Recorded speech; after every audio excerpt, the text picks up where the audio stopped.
Cracker, Caucasian, cauliflower, cryptoids are wild as fuck. Cause how did they stumble across this continent containing 3,000 different societies, all filled with their own rich histories and cultures built over the course of thousands of years, then think, damn, we need some slaves. Oh, I know. Let's just strip it away from them. That'll make it super easy to import tens of millions of them. And while this happens, we could just degrade them and beat the culture out of them. Wait, they've been building up their culture for like thousands of years, dog. Don't you think that'll take a little bit of time? Gregory, I can't hear you. I'm already sailing away with the nigger.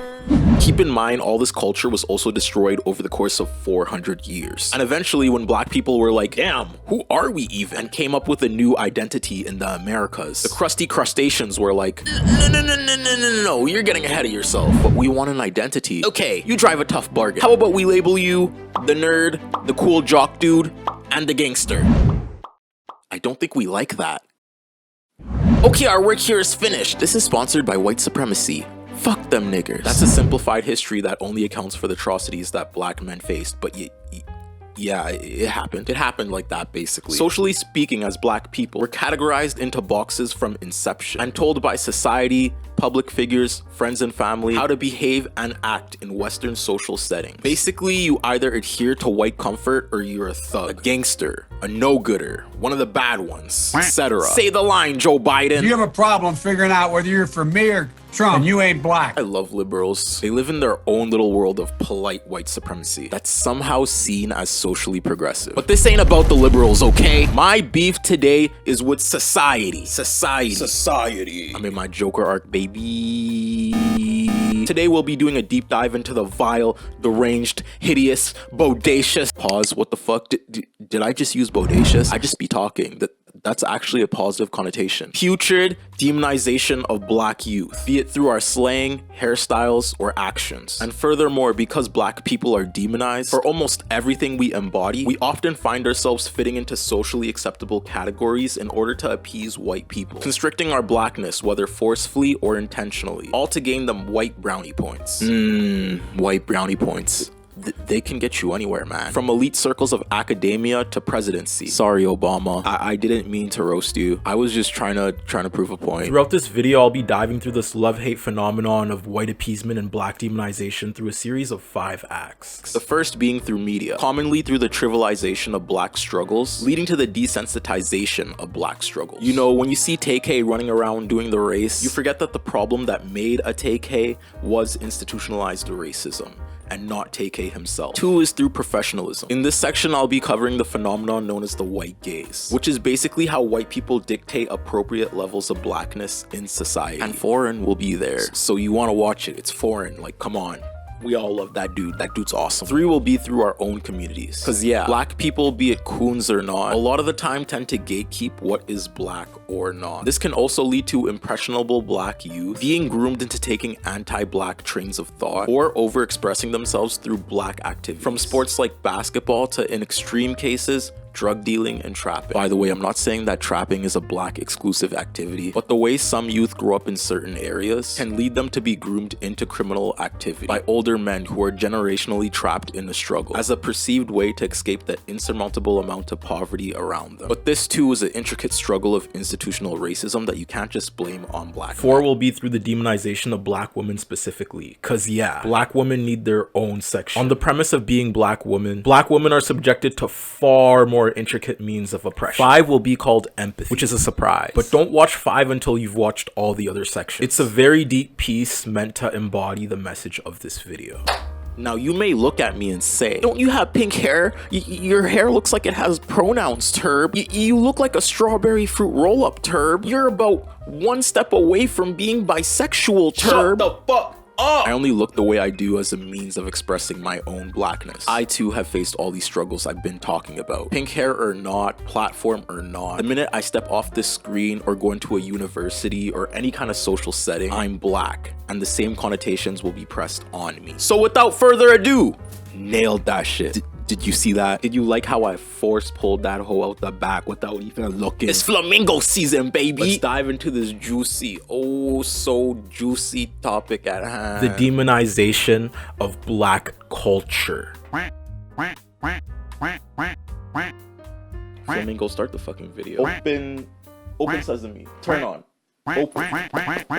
Act 1. The commodification of black culture. The media reflects a collective categorization of black men that exists either to capitalize off the black image or capitalism off the black image. My beats are sick. My crew is big and it keeps getting bigger. That's cause Jesus Christ is my nigga. This specific image instilled throughout the world at this point is the image of black swagger. Black swagger being just how it sounds. The sauce, the juice, the exaggerated swagger of a black teen. It gives me goosebumps every time he does it. Black culture, be it through hair, AAVE, hip-hop, and fashion, is a phenomenon that has taken the world by storm. Western media has accentuated this image of blackness to the point where you'll find its influence in places as far as Korea, Australia, Russia, and all parts of Europe. And although I'm happy for my fellow Negroes being the curators of such a revolutionary cultural movement, it also comes with its downfalls. Not because of black people, but because crackers always want to dip into the soup of oppression without knowing what it entails. Like I said, black problems are often exploited for capitalistic gain. Commodifying the image of blackness leads to black people becoming caricatures of their own culture. And in this way, it leads to the public becoming desensitized to the real life struggles of black people. For example, rap. You like rap, right? Everyone likes rap, right? We love rap, right? I don't know why that dude quacks. You weird. You weird as hell. You weird as fuck, bro. You weird as fuck. Now, rap music is a fucking myriad of sounds, ideas, and linguistic categories that often boil down to thug music. Particularly like a lot of the messages that I hear in hip-hop. I don't hear a lot of family-oriented messages. In fact, I hear a lot of messages that are degrading to women. I hear messages that push violence, that are disparaging to the police. When in reality, this portrayal of thug music is actually black people expressing the institutionalized struggle of being black. When a rapper talks about trapping, having sex with women, or even killing people, that's literally their experience. The reason why you hear black men cover these topics predominantly is because we're the most susceptible to poverty and the generational trauma of gang violence. Unfortunately, trapping as a means to survive is a common experience shared because poverty is so rampant in black communities. Do you realistically think these rappers would willingly live through attending their friends' funerals and selling drugs? If you do, you're fucking dumb and blind to the atrocities and realities that black men face on a day-to-day basis. However, the media and label companies take this image of the black struggle being survival by any means necessary and go, hey, that's pretty cool. I bet Timmy from the suburbs would pay a lot for this music. Then runs with the thug image for capitalistic gain. What's even more putrid though is the institutional struggle behind rap is never properly fathomed by these listeners. Our people's struggles aren't processed. They're only enjoyed. I'm going to say that again because you have to take this in. Our people's struggles aren't processed. They're only enjoyed. Meaning whenever non-black people that have never faced institutional racism listen to this music, they only look at it for its face value. Hey, these guys are rapping about guns and killing. Isn't that evil? Isn't that bad?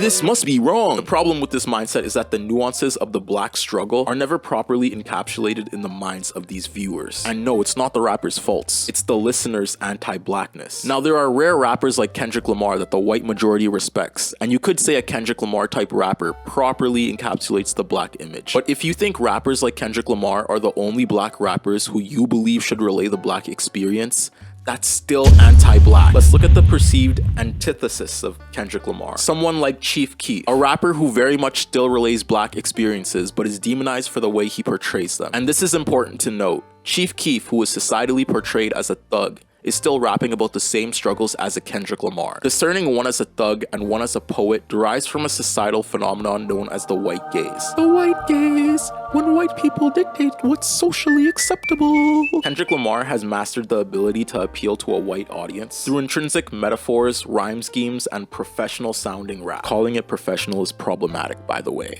He just uses vocab words to encapsulate the black struggle. It's no different. But at the end of the day, to the white audience, Kendrick Lamar knows how to properly portray the black experience without vilifying himself. Well, most of the time. Let's not talk about anti-diaries, please.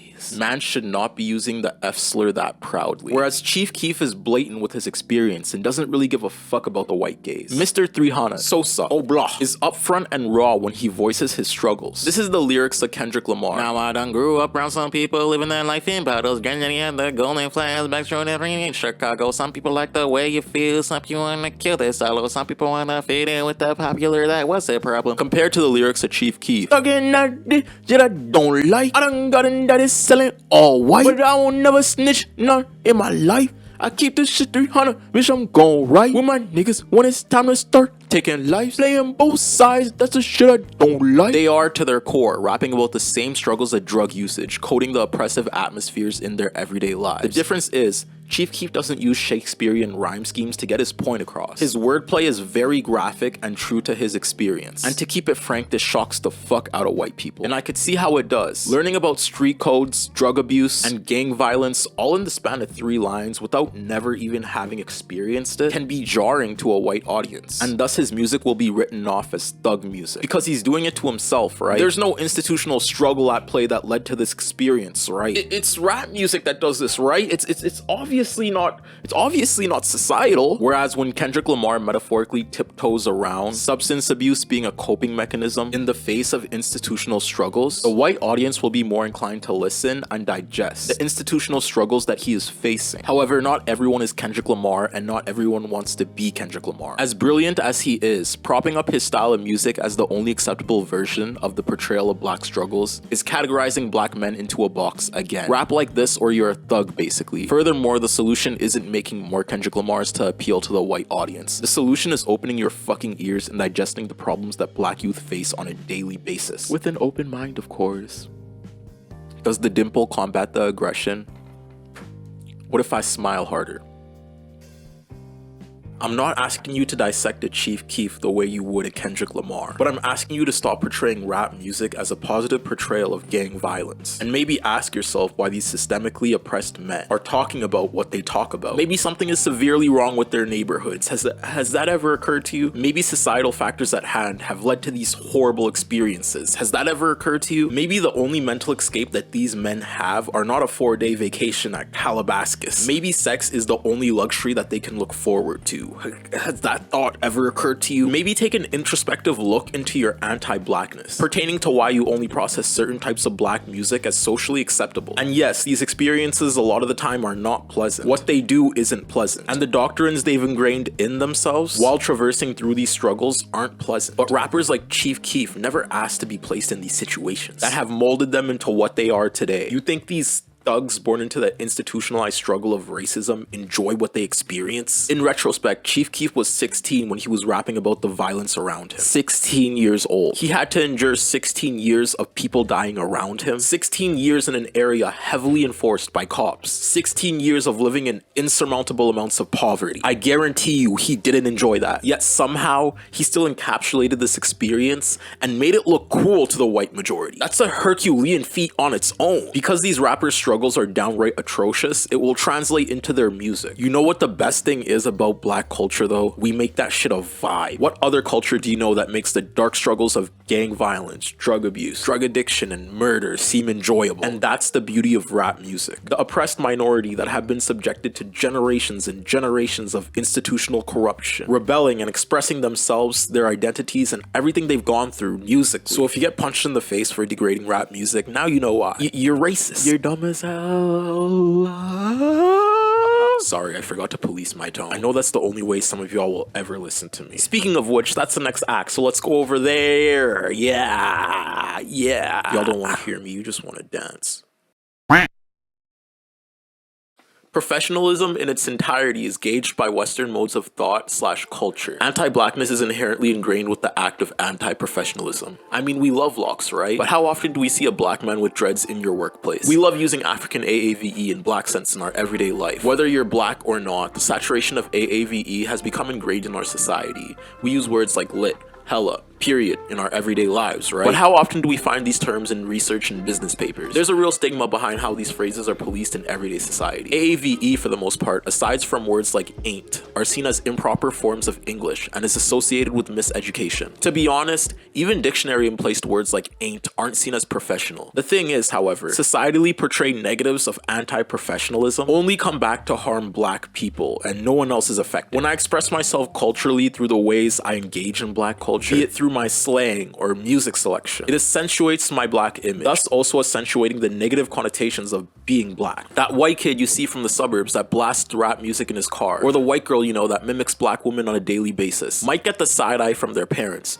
but they can always turn off their music or switch to more socially appropriate, formal ways of talking. Formal. It's not intrinsic to his or her culture or his or her character. Their participation in Black culture comes with no detriments. However, in the same way, when Black people code switch, alternate between two or more languages or varieties of languages in conversation, we're repressing ourselves into the constructs of white professionalism. Meaning, to be professional, we have to be not Black. Whereas for white people, being professional simply means engaging in their own culture. My participation in Black culture is intrinsic to my image. Yes, I'm 100% African, but by societal norms, I'm a nigger. Black is a social construct, not genetic. And I can't turn my nigger off the same way a white kid can turn off his rap music. So why does me, as a Black man, suffer more from my participation in Black culture than a white kid does? I mean, I'm Black, right? Why do I have to change linguistic forms like some kind of melanated Hemingway-esque ditto when the time calls for it? That was a good one. I'm getting better at this. It's because I'm not looked at as an individual the same way those white kids are, and instead I'm categorized and judged by my image. Today I brought in a good friend of mine to help explain this phenomenon. I thought it'd be pretty cool to add nuance to this conversation by having a conversation about both of our experiences under the guise of professionalism. You may know him. He's just foreign man from a foreign land, you know. I love him. We're both two different kinds of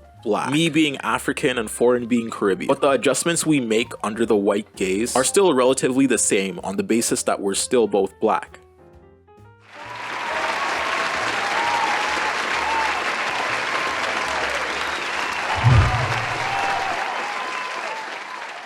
With your experience in professionalism, being an immigrant, how did you have to adjust to the white gaze? It didn't really hit until I got to Iowa. And fun fact, I was born in New York. Two Bahamian parents. Like, my dad was in the UN. I'm what Trump would call an anchor baby.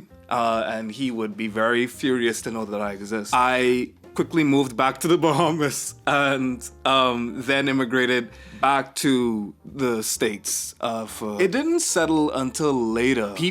I realized that people will very well only see me as a big Black man with a beard. They won't see my culture. They won't know, like, I'm from the Bahamas. They won't know that I do jujitsu and I make music. And they don't care about all of that. They don't care that I have a master's. They don't know that on first glance. Like, they very well may take me for my superficial factors, and whatever biases that they have will literally color me. And I had to accept that. That's the white gaze, that I very well may be only a Black man with a beard, and whatever that means to that white person of the day, it could be a good thing, it could be a bad thing. Typically, it's a mild thing. A lot of people around here use colorblindness, which we both know is a very loaded and often inaccurate measurement to give Black people. But a lot of them say, you know, I don't see your color, like, I just see you as a person and I take you on a case-by-case basis. Which is supposed to be well-meaning, but of course we end up knowing that that's just not an accurate way of looking at the world, and just voiding it of all of its ills that's already been happened. So for the white gaze, I had to adjust myself a lot of the time, and I do that by smiling. So I smile a lot. Like, I've perfected the open tooth smile to disarm white people. Like, if their backs are turned towards me, I try not to go and like pass anybody like with their back towards me. But if their back just happens to be towards me and they turn around slowly and see me, like, fright, shock, horror, like literally of epic proportions. It gets a little exhausting, and that's kind of where I'm at right now. At first, like, it was funny, but like right now it's just a sad song widely sung. And I combat that by smiling, by wearing, you know, florid clothes. Like, for the first year that I was in Iowa, like, I wore a suit to class every day. And that's just to uphold this idea of Black excellence, to show that I'm not one of them. You know, I'm not one of the people that you think that I am. For a long time, like, I bought into that idea of tokenism and enjoyed that uniqueness and novelty of not being one of those guys. The guys that you think of when you think of Blackness. And it took me some time to get away from that and to understand that, okay, I am one of those guys and I should be proud to be one of those guys, because that is me. And the fact that other people are looking at me and saying you're one of the good ones is not a compliment. You know, it's actually something that's rather derogatory. So adjusting to the white gaze has been an ongoing battle for me, and I after a while you get tired of the performance. You get tired of having to do that on a constant basis, and that's where I'm at right now. First of all, I just want to say, like, your smile is contagious, though, and extremely infectious. Had a lot of time practicing it. Well, like, me, I more so became, like, a Candace Owens figure in my kind of perception of the white gaze. We talked about this before, but now I gotta go through the same old song again. I came here as an immigrant when I was, like, 5. I came to Edmonton. I had my language at hand, and that's really all I had. Me being this extroverted kid, I like to talk to a lot of people. Specifically with my classmates and my teachers, I like to talk a lot. My accent like came out at the worst times. And I remember vividly in kindergarten, I asked my teacher, where's the microwave? And she's like, microwave? And she's like staring at me and she's like, what are you talking about? I'm like, where's the microwave? So like, and then I'm talking to this teacher for like 10 minutes, just saying the same thing over and over, to the point where like I start crying. Another teacher comes over and she's like, oh, you mean the microwave? And I'm like, yeah. And I go warm up my little pizza pop thingy, and I'm just, tears still coming down my eyes, you know. I didn't even understand it. I wouldn't even understand it until like 15, 16 years down, where I like started to decolonize my thought process. But that was the first instance where I like really felt it with a teacher, specifically a white teacher. As I was going through this Candace Owens X phase, I adopted a whole bunch of tokenized Black character traits and activities. Like, I became a basketball player for one, and that made me extremely popular in my social circles. That made me kind of sought after by the woman, which was cool. Yeah, the glitz and glamour of like Black excellence, but the downfalls of it was there was a lot of pressures too. My teachers would always point me out as one of the good ones. My coaches would always point me out as one of the good ones. Always be like in these white spaces as like this tokenized image of Blackness, you know. That's the cool dude Theo, like that's the dude that plays basketball, and like he goes to the honors ceremonies too, like, and like I've noticed a lot, I've internalized this specifically in my friends' parents. I wouldn't voice my struggles, but like I feel like they low-key knew just from like talking to me.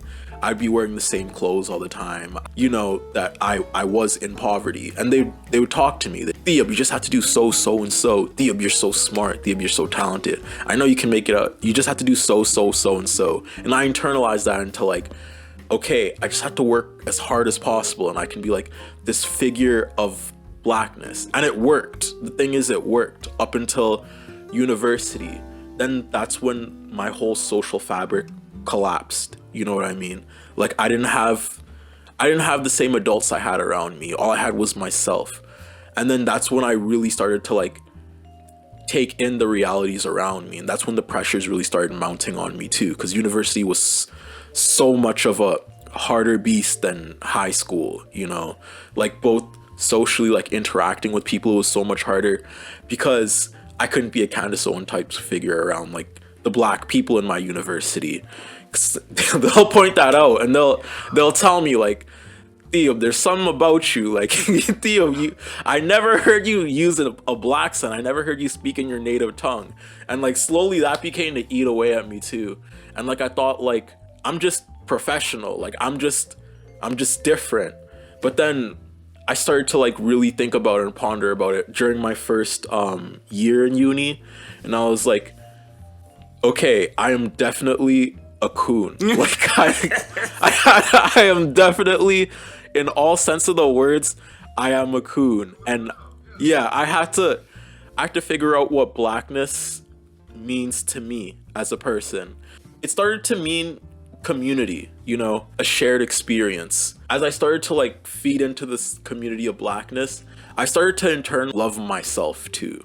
Okay, it's pretty cool that I can speak another language, you know. My skin complexion, because I never really loved my skin complexion at all. A hindrance and a detriment to like the person I am, to the point where like I wouldn't even like looking in mirrors or stuff. Like just the lookism aspect of it. I see like a lot of parallels because like I told you before, like there's a sizable South Sudanese population in Iowa, and I have always remarked the smartest by far person in my political science undergrad program was like a South Sudanese friend that I had named Akol, A-K-O-L. And he was this tall, long, like towering figure, dark as literally obsidian. Like he's just like brilliantly dark, right? And thick accent, and he would be in class and he knew American politics better than the Americans. And he also understood his own politics. And one time Akol came to my dorm room and he was just like, he wasn't crying, but like he was despondent. And it kills me because he always sat on my bed. Like I couldn't even sit on my bed. Like he would always come in and sit directly on my bed. I'm like, okay, well, I guess I'll just, I guess I can't sit in it anymore.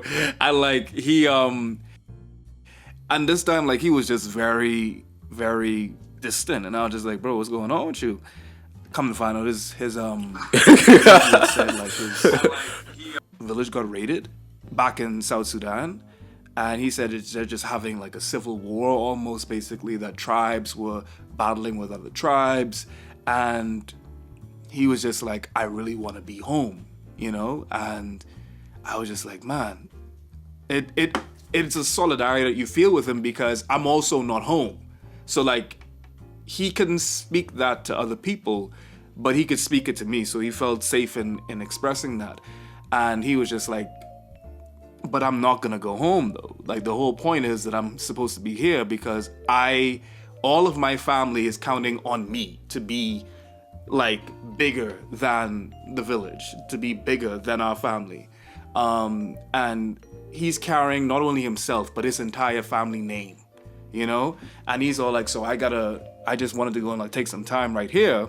And he was just relaxing for a bit, and he just wanted to sit down and collect himself because he had to go to class and he had to be him. He had to be Akol, like the excellent political scientist that knows American politics almost as well as the professor, because he gives it 100% of the time and studies when he should be sleeping, forgoes all social interaction because he understands how serious this is to him, and it's bigger than just him. And that's something that we, especially also just Black people, have to deal with in particular, because we're not just ourselves. We are our race, we're our family, we're our friends. When we fail, it feels as though that we're letting everybody down. But whiteness also has like this individual aspect to it that they can feel like if they mess up, it's them that mess up, and it's okay because, you know, like there's a bunch of different examples of white people that did well because that's the standard. But it feels as though like there's just so much riding on you as a Black person to do well that you feel obligated to do it, and if you fail, then you are just another one of the examples that people will use and weaponize against you as a race in order to fit their narrative. I kind of relate to the same experience as Akol, because like my dad was a child soldier. My dad couldn't even tell me stories. Like my dad, I'd ask him and he'd be like, you don't even want to know, you know? And my mom would tell me like these stories of like, she'd walk out of the street like 4 years old and she'd be like begging on the street while like there's carcasses laying down. She's like begging for money or like trying to pick like people's pockets, like dead bodies for money. Like, I'm probably not gonna put that in the video. That's like TMI. But that's the type of stuff, like, that's the powerful thing about this platform, dude. Like, this in particular, like what we're doing is giving people an experience that they will not get. Like, nobody else is gonna hear that anywhere else because not many people feel safe enough to even put themselves in that. I think I cried for like 30 seconds in a YouTube video, and like ball crying, like in that in the Christopher Columbus video, and I remember showing my girl that, and she was just like, "Why would you put this in a video?" And I'm all like, "We're talking about male masculinity being this positive and non-regressive idea. It's okay to talk about it, but it's also different to actually display it." You know, like we don't get to show like that vulnerable, disgusting part about us that much because we're supposed to replicate these ideas. But when you do it, when FD does it, when I do it, it permits other people to do it. The first time I talked about these experiences with like my white counterparts, they looked at me crazy. You know what I mean? They looked at me like I was just fucking insane. So I just learned to like not talk about these experiences of like the Civil War and like atrocities that are happening. So I kind of internalized that experience, and now I'm like, okay, now I have to do something with like all that my mom sacrificed, all that my dad sacrificed, because they gambled their whole entire past lives on me basically. And like I'm this sort of like hope for them, and like someone could like look at me, like a viewer could look at me, like you could look at me, like anyone could look at me. They could be like, Thea, you're already there. Like, Turb, you're already there. You're already getting there. And like, to me, I'm like, I'm not there, you know? And it's just this insecurity of like, I will never be there. Like, when will I be there? But there's no there, you know? Like, the concept of like Black excellence is just like, basically it's capitalistic in the point of like, just work hard and you will achieve. But like, what is achieve, you know? For like some people, in academia terms, it could fit into like a Barack Obama as the height of like achievement. For some people, like athletic terms, it could fit into like a scholarship or like a D1 offer or something. And like throughout my life, I've kind of teetered in all these categories. First, it was basketball. I was really good being like a 6'5" shooting guard, but like I was never the top guy, like just receiving scholarships. So like I kind of failed myself in that aspect. And like drama, I was always really good at drama, but I only did it in grade 12, so I never really had the years to like flesh that out and see if I wanted to do. So I kind of failed myself in that terms. And now it's like academia. I'm in my 3rd year of college, and I told my mom like last year, like I wanted to take a year off just to do content creation, because at the time I was at 100K on TikTok. I just wanted to start, the idea of YouTube was coming to mind, you know, and like I just wanted to start platforming and like maybe I can make something out of this, you know. And I try to like talk about that with my mom, and my mom like outright shut me out, you know. But I still did it. I still took that leap of faith. Like I was still rebellious, and like to this day, it still kind of eats me up inside of like, why am I not in uni? You know, why am I not doing X and X and X and X? But like throughout my whole life, like I was asking myself, why am I not doing X and X and X and X? You know, like that whole experience is just like, why am I not doing more? It's just insecurities at this point. And like, probably the craziest thing that's happened to me recently was like when you told me like, in a year from now you'll be bigger than me, like in our last conversation. And like I kind of cried like that night, because I was like, someone kind of like thinks about that about me. Like, you know, my mom doesn't think about that about me. Like no one really around me thinks about that like me, but like someone does. That's kind of crazy, you know. And like I kind of pushed me onto this drive that I'm on right now, where it's just like, I just love editing now. Cause like what one person can tell me like, you deserve the world, and I'll run with it. You know what I mean? Like that meant a lot to me, especially someone of like your stature and someone like I used to watch. It was amazing. But like, yeah, I gotta thank you for that. But like this aspect of Black professionalism, how it internalizes for me is just insecurities into like basically life decisions and what I should do. I mean, it's, and I mean that like there's a reason why you're here. There's a reason why, you know, people like FD, people like me, all these people see they don't see where you're at right now. They see where you're going, and they see your trajectory, and they want to be a part of that. And they also just want to be there at the ground floor of it. And like I said, it's the talent and the drive behind it, but Black professionalism in itself and this idea, it kind of also relates even to this space, even though it's like non-traditional, it still relates in this space where you feel now that, okay, I'm taking a year off of uni to put all in this. And that just adds to the pressure that's already baked into the platform itself. Like, notwithstanding like the dread of the analytics and like looking at that 1 out of 10 every time when you upload, waiting for it, like seeing green arrows versus seeing, like gray arrows like going down, just that baked into it. Then you have the editing, the graphic design, the audio. There's just so much that goes into creating content. And you're already on a platform that has biased algorithms, biased audiences that would rather hear exactly what you're saying from someone that does not look like you. And they will promote that person or watch their video to completion, but will click off as soon as they see your face. That is the reality of creating on a platform that's not designed for us. And spewing messages that is sometimes rather uncomfortable, but at the same time being lauded and simultaneously hated for the same thing, and having to stay afloat and stay sane despite that. It's kind of difficult. I mean, it's kind of difficult when you think of what we're doing, and given the fact that the majority of our audience is white. It's something that FD and I have talked about a lot, because you always feel unsafe. Like, you always feel like, if I don't talk about something that pertains to what you enjoy as a white person, then you will punish me by not watching it.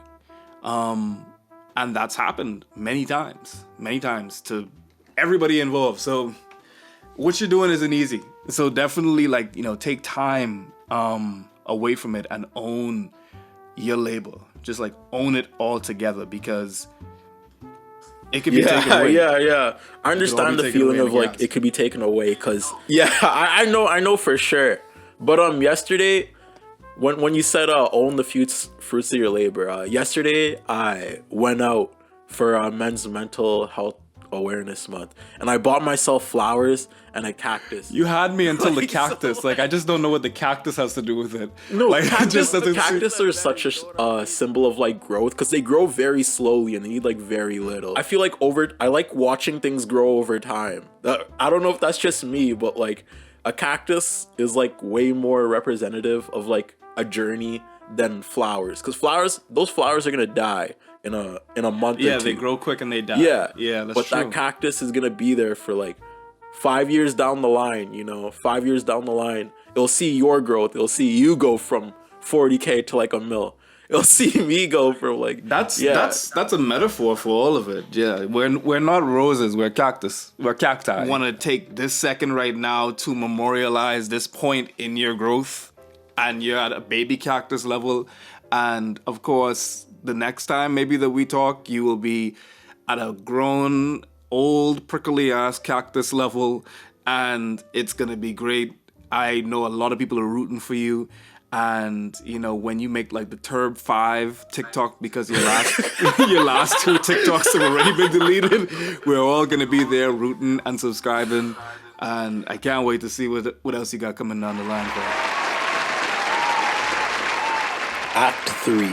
Communal Black Problems. I want to start this section off by stating that anti-blackness in the Black community is mainly derived from anti-blackness in Western society. Things like colorism, professionalism, etc. ingrained themselves in the Black community as a way of conforming to white standards, thus being more of a survival mechanism. Nevertheless though, there are still anti-Black factors in our community, which in turn do affect us too. I'll not shy away by saying most of my life I lived a fly in the milk experience. Fly being me, milk Caucasians, meaning I very much adhere to these standards of white professionalism, being a token Black minority. From the way I talk to the way I look, factors of white society have shaped me into the person who I am today. I've had to take an introspective look into myself, my surroundings, and these standards in order to properly express my own Blackness. And even then, I'm still struggling to decolonize my thought process. Now, for the infamous coon conversation. As Black people, let's be honest, we all know one or two. That person that corrects you every time you use a slang term. That person that constantly trophies the fact that they listen to alternative music rather than rap music. That person that will literally call you ghetto for partaking in any part of Black culture. That girl that listens to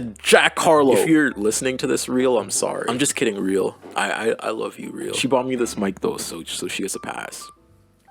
Maybe. Now I could dunk on these coons, Oreos, white interior, black exterior, inferiors, dark-skinned, fures, goddamn acceptable Caucasian delectables, but we can learn more from dissecting their ideologies and realizing how they came to be the way they are. I'm gonna pick a nicer word than coon too. Let's go with Oreos. White on the inside, black on the outside. Simple premise. It's a less controversial analogy. And in the same way, an Oreo is made when it's stuffed with cream. That creamy white supremacy, baby.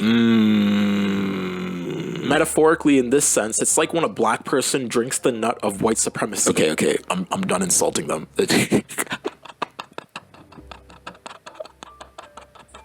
Because of a myriad of internalized factors, these Oreos are made. But the factors we'll be focusing on is colorism, professionalism, and the white gaze. A black person, be it willingly or unwillingly, in a white space will adhere to white people and adopt anti-black factors into their everyday lives. Some factors we have yet to talk about, which is extremely prevalent in the black community, is black policing. It's a term I just came up with that basically means gatekeeping what's black, and colorism. But let's start with colorism, because that's easy and pretty worldwide. We all know what colorism is, right? Wait, you don't? Okay, it's on the screen. Colorism is the prejudice or discrimination against individuals with closer proximity to blackness, darker skin tones, typically among people of the same ethnic or racial groups. Me being a dark-skinned African male have experienced this my whole life. Like I deserve reparations for all the Ebola lights off jokes I've got my whole life. Theo, aren't you like African? Yeah, Clarence, I am African. Don't you have like Ebola?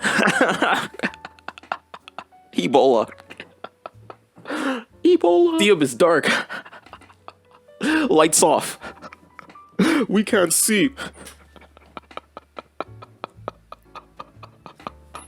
I will show up to your house Itachi style and make you watch me stick a knife in your grandma's urn for all eternity. Anyways, black as we know is a social construct. Basically, this means when you look black, you're treated like a black person. However, anti-blackness is ingrained in society, which means there are degrees of racism you will face determining on how black you are. Some of this racism may also be internal, meaning for whatever reason, sometimes you'll face racism from another black person just for being darker skinned. This is TMI, but I never really thought I was attractive in my life until like grade 12. But Turb, everyone has insecurities that— No, these insecurities were because of colorism. Obviously now, your boy is in his best spirits. As a melanated, beautiful, black as fuck, handsome, pretty boy, you know you like to see But it took me a while to overcome the gaze of colorism. Now, in words, I can encapsulate the feeling of being treated like an outsider by your community because of your skin complexion. It's fucking awful. I was already facing racism from my peers, from adults, from people in authority, even from retail workers while I was just trying to buy some shoes for basketball practice. But the black community was always my sense of escape. I was in the mindset of, I won't be judged by these people because they face the same racism I do. Well, the fact of the matter was, I was still judged, just to a lesser degree. I'd be whittled down over the course of my youth just for being slightly darker than the people around, picked on time and time again for the pigment in my skin by the same people who I perceivably thought were a refuge. But at the end of the day, it was to a lesser degree than my white counterparts, so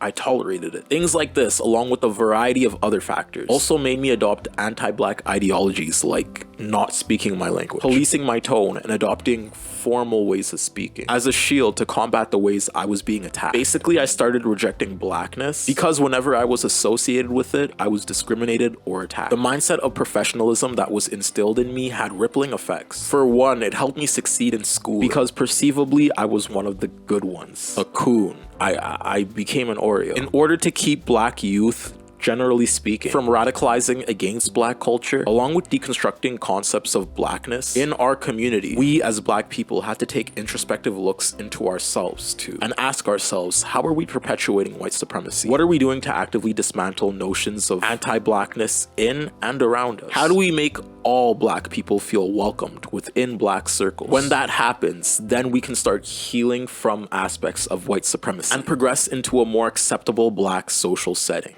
Being a black woman in the 21st century is a struggle that's not voiced as much as it should be. When you have figures in society like Megan Thee Stallion and Serena Williams constantly masculinized and bashed on the basis of being black women, yeah, you realize that's pretty fucked. Even perceived black spaces on YouTube teeter around misogynoir most of the time. I'm looking at you manosphere niggas, you weird niggas, you turtle-headed, chum bucket eating, gopher ass, wee bear looking ass niggas. For context though, this video was gonna be called The Demonization of Black Men. But as I was doing research on the fetishization of black culture juxtaposed to the societal/social oppressive factors that come into play under the gaze of white supremacy, I couldn't help but to notice the sheer negligence I was placing upon the black woman experience. For example, AAVE terms like period, hella, bestie, eight, child all come from and are derived from black women. I can't stress this enough. The way I talk in my everyday life derives from the AAVE that black women helped curate. Thank you, black woman. I love you, black woman. Love a black woman from infinity to infinity.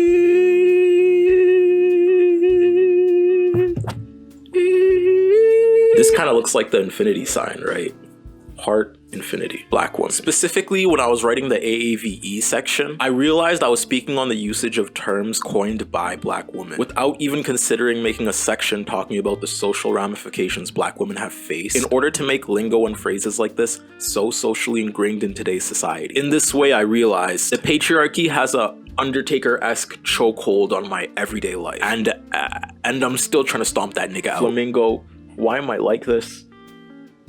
There's no shortage of examples I could bring up to encapsulate the strides that black women have brought to culture at a social level. Society without black women is just like eating at a middle-class White House. Seasoning joke, ha ha ha. This post is sponsored by Jerk Chicken. We actually make it taste good. Matter of fact, even if we're looking at the last decade, black women have contributed to numerous cultural phenomenons like hot girl summer, the rise of nail culture predominantly being acrylics, and numerous hairstyles like laid edges. I mean, this whole month being Pride Month wouldn't even be a thing without the aid of black women. Yeah. Let me remind you that there would be no Stonewall without black women. I'm coming to a point in my career where the YouTube community values my opinion and insight on behalf of the black community. And the black community obviously includes black women. So I had to seriously ask myself, is doing a video centered around black culture without instating black women in essence catering to the manosphere? Maybe I'm not spewing misogynistic content, but to a lesser degree, I'm catering to an exclusive audience of people being black men. And that's just not fair to the black women that watch and interact with my content. I mean, y'all are like 40% of my viewers.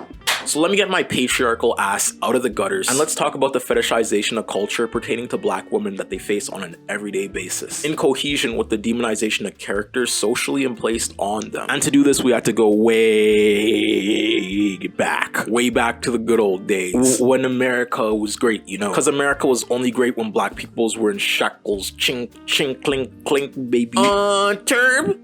Why do we have to go back to slave times? Can't we just... Timmy, you have to understand that history's effects ripple through time, meaning oppression ripples through time. If we started in the 21st century, regarding the history of oppression black women faced, it'd be like walking into the first floor of a skyscraper and ending up on the 30th floor from the entrance.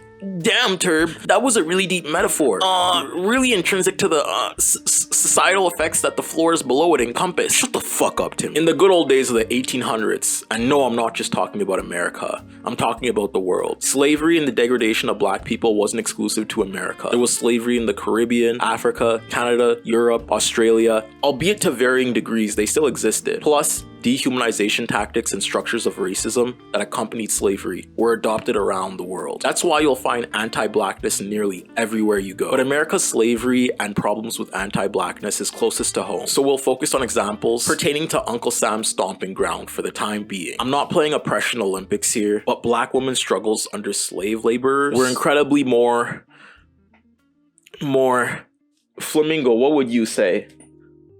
Yeah, that's it. It was incredibly fucked. On the basis of being black, they also suffered from the patriarchy. The patriarchy! An institutional social system. We already went over this definition like 4 times in 4 different videos, so you know what it is. But it can also extend to a variety of manifestations in which men have social privileges over others to cause exploitation or oppression, such as through male dominance of moral authority and control of property. And black women, sadly, were property under the laws of policy. Good old laws. The method of white society to make oppression seem morally viable. Slaves that were black women at the time were legally justified to face these patriarchal experiences by the law. Thus, they endured far worse punishment and cruelty than men ever did, on the premise that they were women. Their duties consisted of being a household servant, cleaning, cooking, and caring for the white children of their mistresses and masters. Also, these black women not only had to maintain the household and slave away on the plantations akin to the men, taking on roles like picking cotton, cleaning outside, feeding animals, and hoeing the grounds for planting crops, whereas slave men were never made to perform woman duties. But slavery was slavery. Slavery was bad either way. I'm just pointing out that women had it worse. Sorry, Kevin Samuels, have I failed you? Yes, you have, Turb. Wait, are you coming down from heaven? Yeah, Turb, He should go to hell this time. Rotten hell, you disgusting folk. On top of this, to quote Sarah Evans, a former black slave woman, at the time, young slave women, especially household servants and mulattoes, were always vulnerable to sexual abuse by whites, something from which no family could protect them from. There was also the unsurmountable terror of sexual assault. Rape and sexual assault were common for these women. On top of that, while the threat of rape always lingered, the terrorizing thought that rape would result in new life was a struggle faced in their day-to-day lives. But because of the oppressive atmospheres around them, these women, in tandem, became numb to the idea of sexual assault. Yes, it was so rampant, they became numb to it. But the idea that they could conceive a child who would be born into the same life as them terrified them. Oftentimes, these children were taken from their mother right from birth and sold, or kept on the same plantation, while their mothers were forced into watching their children grow to experience the same abuse right in front of their eyes. In Beloved by Toni Morrison, Seeth, a slave woman who experienced these exact cruelties, went as far as to taking her child's life rather than bringing it into a world to suffer the same fate that she had. And while these experiences may seem shocking to us just to listen to, living in them is a whole other animal. To quote Linda Brent, a former slave who lived under the oppressive atmosphere of post-emancipation America, only by experience can one realize how deep and dark and foul is that pit of abominations. And then emancipation happened.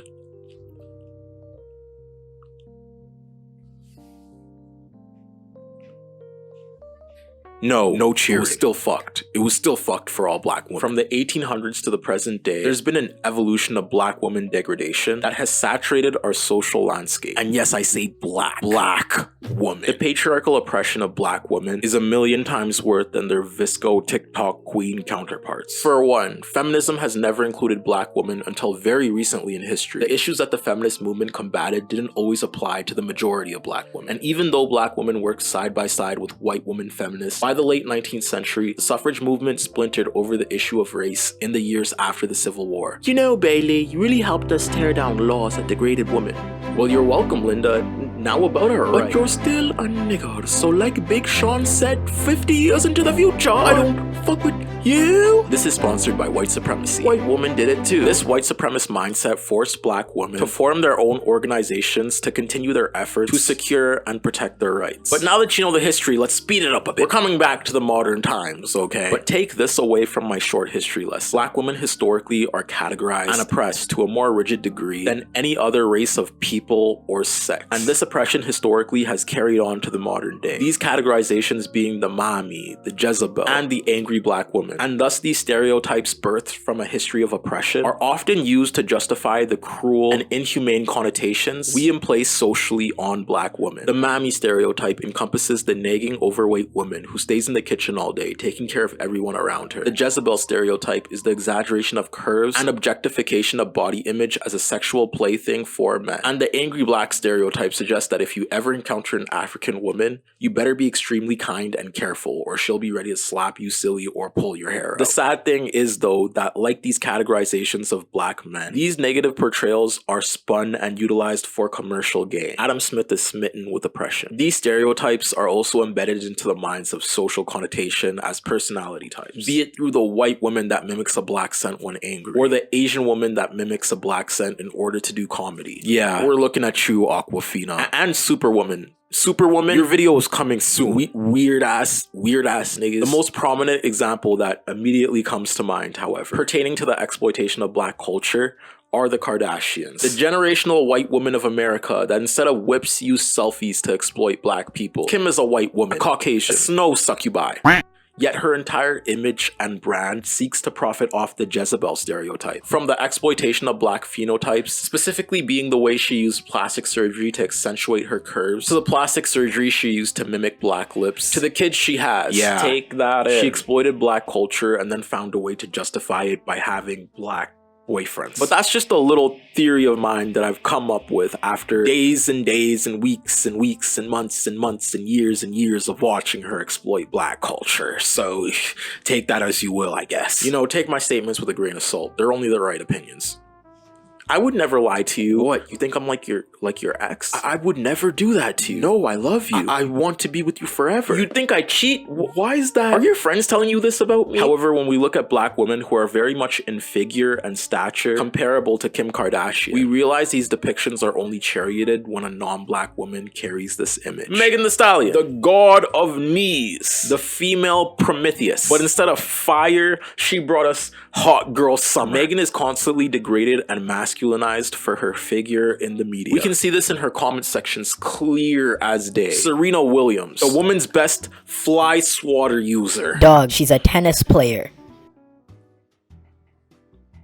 Tennis player. Wait, did you just talk? I could literally talk the whole time. And it's called a tennis racket. Wait, they call it tennis? Yeah, that's the game, man. That big ass fly swatter is a tennis racket? Precisely, dog. Well, that's nice to know for future references. Her being a figure of peak athleticism does not mean she can escape from the misogynoir that still accompanies her to a day-to-day basis. On the contrary, in fact, it's accentuated because she's a black woman in sports, which often takes the form of constant masculinization. And don't even get me started on the influence black women have had on rap, linguistic forms of communication, and culture. Period. I love how he can talk now. That's cool. If you really think about it, without black women, we just have run-on sentences till the end of time. Now, you may know the term hot girl summer, coined by Megan Thee Stallion and the City Girls, which in essence is a reclamation of sexual degradation women have faced for hoeing around. These black women have turned the stigma of being sexually liberated into a trend that has taken the Western world by storm, which was then gentrified by the white audience. Matter of fact, if we're really getting into it, Becky was not shaking ass till she saw Nicki Minaj do that shit. Cassandra was not wearing acrylics until she saw Rihanna rocking that shit. Emma was not yelling period until she saw JT doing that shit. And if we're talking like right now, like social media trending type beat, most of TikTok culture, be it dances, lingo, or phrases, are all derived from the mimicry of black women. Charli D'Amelio wouldn't be who she is today without the aid of the black TikToker Jelaya Harmon, who originally came up with the Renegade. Along with that, phrases like "that's the tea" are AAVE derived from black women that have been commodified by social media and used on TikTok, Twitter, Instagram, WhatsApp, Facebook, OnlyFans, etc. The glitz and glamour of being a black woman is enthralling to the public. I get it. I honestly get it. I love them too. The Western world wants to take their fashion, aesthetic, bodies, and methods of communication. But the thing is, societally, black women still suffer for participating in the culture that they put out on a day-to-day basis. They can't be too curvy or else they're too masculine. They can't be too confident or else they're sassy. They can't use AAVE lest they be associated with ghetto and uneducatedness. Cis. I think that's a word. So in turn, black women have to make adjustments in coherence with the white gaze, even though the women around them actively participate in the culture that they curated. Being given professional corporate appraisal most of the time for black women means shedding everything that they are. There are rare cases where black women are allowed to indulge in their culture, like a Megan Thee Stallion, but that's only because of commodification and because corporate entities can profit off of her black image. They're constantly told and shown by society, don't be voluptuous or else you're a hoe. Don't use AAVE lest you be called ghetto. Don't participate in black culture because it's ratchet. But guess what the beauty of black womanhood is? They still make that shit a vibe. Am I right, Flamingo? Yeah, I fuck with black women. Black women still make the concept of blackness in their own way compelling. It's why women from all over the world are encapsulated by this image and want to mimic it. To further add nuance into the black woman's experience, I've invited a special guest. You may know them. The lovely, the beautiful, the stunning, the gorgeous, the intellectual. To be honest, anything with a positive connotation in Webster's dictionary works. It works, I promise. I promise. Ladies and gentlemen, I introduce with reverence Harriana. Cut to the drapes. Close. I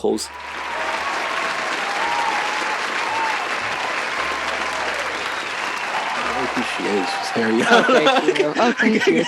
Thank you very much. You're so kind. Through this video, I was going to talk about the experience of Black culture, and more so, we with four, and we delved into like our experiences being immigrants and fitting the image of like Blackness, and how we didn't really get it because we were immigrants. But the image of Blackness was still pushed on us, and we had to basically learn how to be Black as immigrants, if that makes sense. Even though I born and raised in America, lived in the same city my entire life, the Black experience is just something that I have figured out is like different for everyone. Like no two Black people are gonna have like the same Black experience. You're Black literally like me, and like I said, you're an immigrant, you had to deal with the struggles of that. There's other Black people I know where they were like the only Black kid in their school, or like one of the few Black families in town. But like with me, I grew up in a predominantly Black area. I only went to school with Black kids. We'd have like a few Asian, like a few kids of Latin descent that were not Black. And I didn't really like start to get non-Black friends until I went to college. Because at my college, that's the first time I ever really went to school with like non-Black people. And then it's also like when I started working, and that was when I was actually able to meet like other people of like different backgrounds and whatnot. And it was kind of like a bit of a culture shock, because it's like the only thing I really knew was, you know, being around Black people. And one thing I remember someone said, they were like, growing up and living in Atlanta will have you forget that like Black people are minorities. That sounds like a dream. Because this is a heavily Black populated area.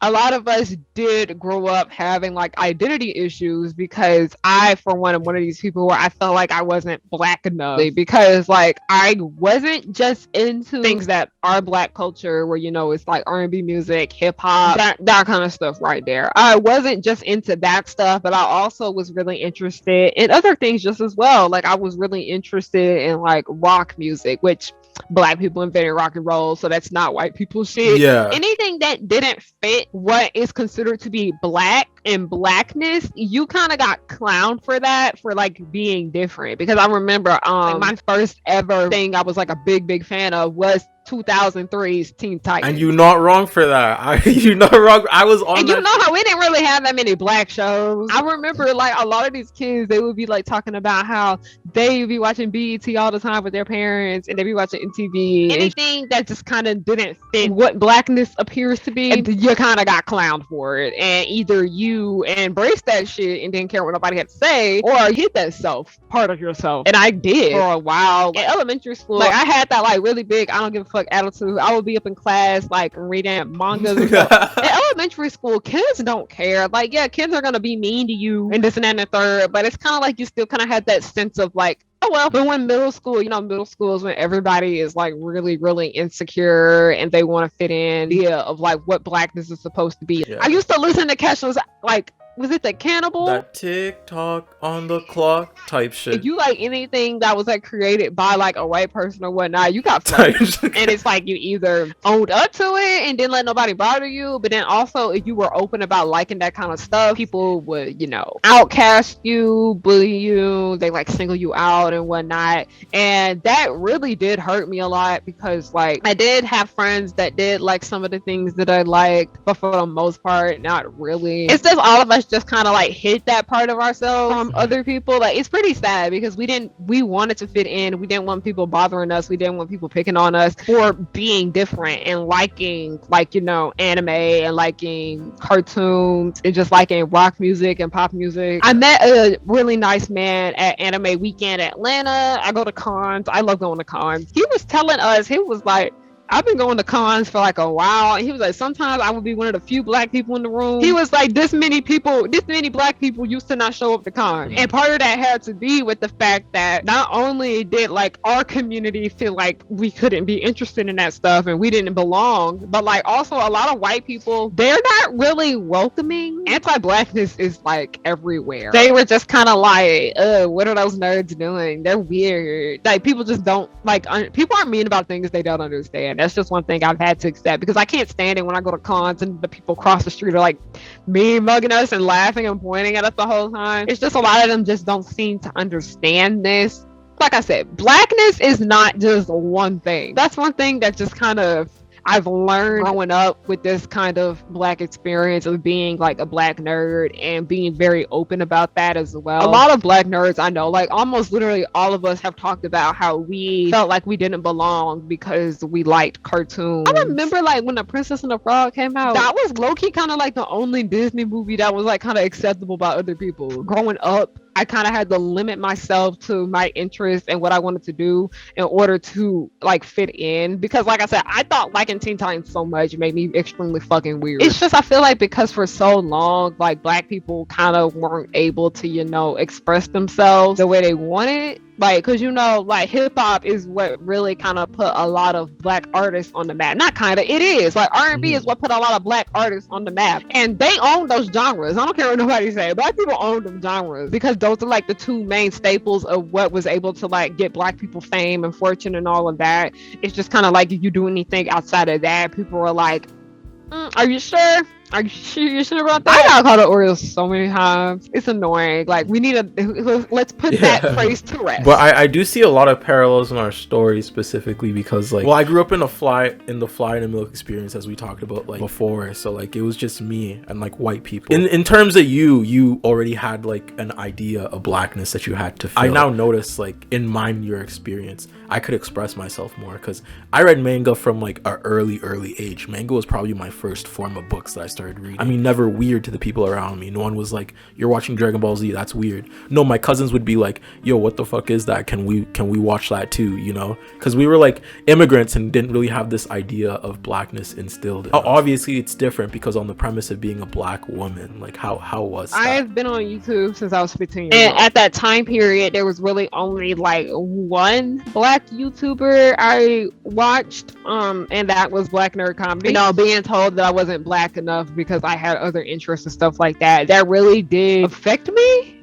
negatively, because so many of the other people that I would watch on YouTube were like white girls, and it was these two specific white girls that were my age that I really enjoyed watching. Their name were Amanda Steele and Maddie Bragg. They didn't do nothing wrong, by the way. I'm not here to shit on them or nothing like that. But I really wanted to like be them at that age, because they kind of like, they had like money, they had like cute clothes, they lived like somewhere where like they could go out all the time and be like by the beach and all of that. Like, because I felt like I wasn't, because I would have people tell me that I acted like a white girl and people tell me that I was like an Oreo and whatnot. It really did affect the way I saw myself, where I would end up being, I was like, okay, well, if I'm not Black enough, am I actually a white girl on the inside? A lot of the content I'm going to consume is about white girls. Like stupid I do like stupid shit like that. It really just kind of affected like my YouTube journey and all of that. You know, the kind of content that I make now, it's like, you know, pop culture commentary and all of that, but you know, like through the lens of like a Black woman. I would watch a lot of like these video reviews of like movies and TV shows and all that, and it just be like, white people, I can't do that. No one cares about my thoughts and opinions. I can't do that. That's not for me. All Black YouTubers did, and like I said, I'm not shitting on no Black YouTubers that chose to do this stuff. Like all they did was, you know, vlog, did pranks, story times, like, you know, couple channels, like stuff like that, made music. I noticed that like when I actually started to talk about like, you know, my thoughts and opinions on media and whatnot, people were like, I like it when you talk about like TV shows that you like. I like it when you do this and that and the third. It just made me feel a little bit more comfortable, and I'm like, oh, so people do care about this. They do. And I told myself, if there's a video that you want to see, why don't you make it for yourself? So I finally just kind of like stopped caring. I'd say I kind of like just stopped caring, and I'm like, you know what, make the kind of content you want to make. You want to talk about social issues, you want to talk about TV, you want to talk about animation, you want to talk about movies, go ahead and do that. It just made me feel like, I'm like, oh, you're a Black creator, you can't do that. Like I felt really limited to what I could do on this platform because that wasn't like the thing that Black people did. So yeah, that's just pretty much how like the way I viewed Blackness has like really affected like the YouTube commentary. Of course you're gonna have like those people that just we're gonna get there. We're gonna get there. At MomoCon, I was able to meet a lot of like my followers. There were so many Black girls in that Miraculous Ladybug panel that like watch me. I was like about to cry because I saw how many like Black girls were like coming up to me and telling me how much they love me and my work and all of that. And I noticed that me and my content was able to help a lot of other nerdy Black girls feel more comfortable with themselves, because I don't want Black girls out here to feel like they're weird. You're not weird for liking cartoons. You're not weird for liking anime. You're not weird for wanting to have trading cards. You're not weird for wanting to read mangas. You're not weird for, like, you know, collecting plushies. You're not weird for, like, wanting to go to Disney World or Universal. You're not, there's nothing wrong with you. You're not doing anything that's bothering anyone. You're not doing anything that's hurting. You're always gonna have them hating ass niggas, and you're always gonna have them hating ass bitches. Okay, there's always gonna be annoying ass people like that. But remember, there is way more people that are for you than the ones that are against you.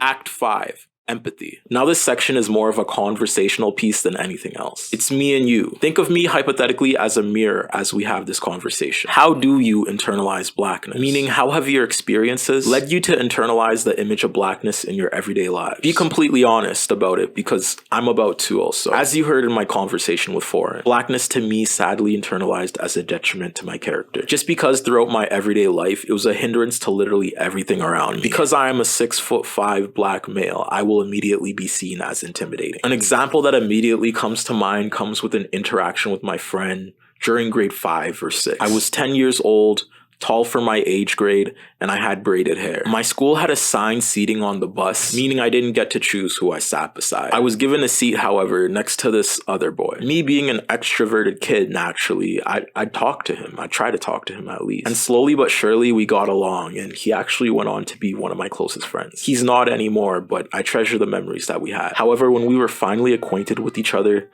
he told me, "You know, Thea, when I first saw you, I was intimidated." And I asked him why, and then he said, "Because you're this tall Black guy with dreads." It was scary to me.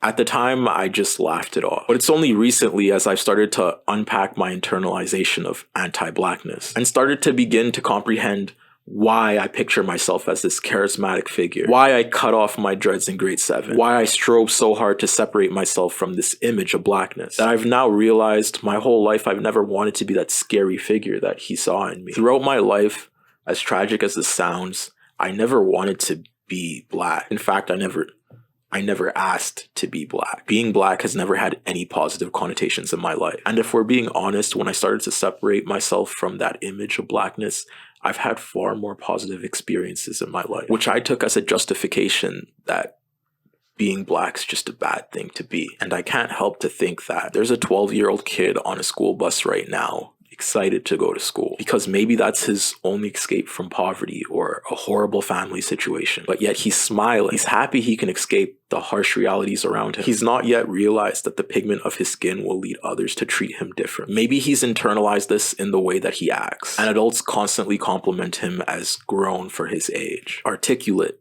talented, athletic. But this kid very much still thinks that he's a kid and just thinks that everyone's gone through this experience. And that's the thing with Blackness. We never really take in the nuances of these experiences. I mean, just the other day, I was doing an interview with a friend for an upcoming video pertaining to Black excellence. And she opened up to me about the detriments of being Black in the acting industry. Being how she's constantly masculinized and pictured as older as she is on the basis that she is a Black woman. I didn't know what to say to her besides, "You're pretty, you're perfect, you're beautiful the way you are," but there's no words that can surmount that experience. I mean, she's one of the best looking people I know. She's smart, she's talented, she's all of the above. But because she is a Black woman, she's pictured as not good enough. My little sisters come to me after school sometimes and tell me that they're picked on for the color of their skin. Specifically, only around like a week ago, my little sister told me that her classmate compared her skin to dirt and asked if she was rolling around in the mud all day. I can talk about these instances for hours and hours. I have no shortages of stories pertaining to anti-Blackness. But as a community, how do we internalize all this hatred for us and keep going? To that, sadly, I don't have an answer. I mean, for 18 years of my life, my answer was essentially just don't be Black. It's only in the last 3 years where I've been actively working on decolonizing my thought process. And it's only in the last year where I started growing out my hair again, interacting with my Black community. And it's only in this last year where I've been comfortable being Black. Experiences and thought processes are subjective to the people going through them. I wish I could pop out the screen and sit on the shoulders of you guys like a melanated Wanda from Fairy Odd Parents and teach all my black viewers how to interact throughout the world. I mean, I already have pink hair, right? Let's just laugh right now. Like, sometimes we gotta laugh to keep from crying. I also empathize and understand the adjustments that black people have to make in our everyday lives. As I mentioned, black people have to make certain adjustments under the white gaze in our everyday lives in order to fit socially acceptable models of blackness. Pertaining to me, mine was a journey of fitting the model of black swagger. In turn to adopting anti-black trains of thought, another thing that made me widely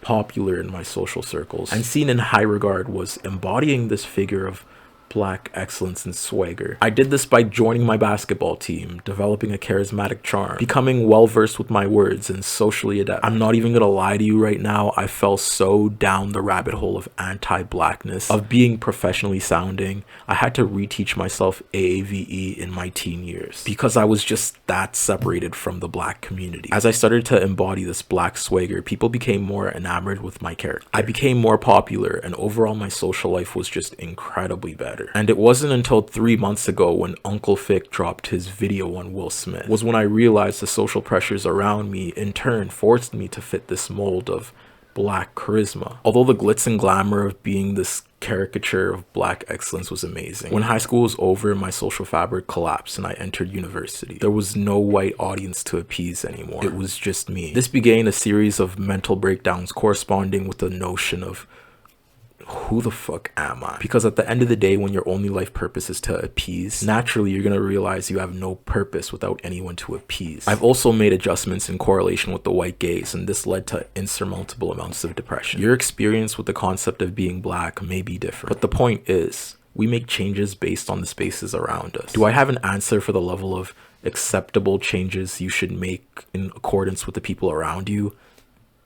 No. And even if I do have my opinions, I can't put myself in your black shoes and say I'd do something different. Because when the pressures were put on me, I intrinsically changed everything about the way I was. I intrinsically changed everything about my character in order to just fit in. The changes you make as a survival tactic are valid, but nevertheless, I want this image instilled in your mind. It's okay to be black. As black people, we're categorized and not treated as individuals as often as our white counterparts are. So you as a black person may have internalized blackness differently than I have, and that's okay.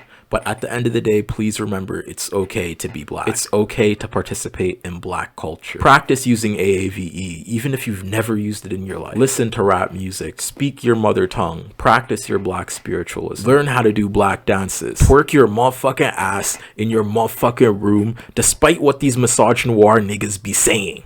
Although societally, we're reminded again and again that being anti-black is the norm, please remember to keep in mind internally that being black is beautiful, and partaking in black culture is something you should rejoice in. I have empathy for your struggles. I have empathy for the adjustments you make. But overall, I have empathy towards your internalizations of blackness. Be your black ass self. I love you, black king, black queen, black ubiquitous term for they, them, folk, but it's up to you to figure out what blackness means for you, both internally and externally. You have to find the beauty in it yourself, and I wish so badly I could help you, but I am not your savior. You'll only find it within your own journey of introspection and decolonization of thought. But always remember that blackness is beautiful, and I hope I brought you one step closer to that conclusion of thought.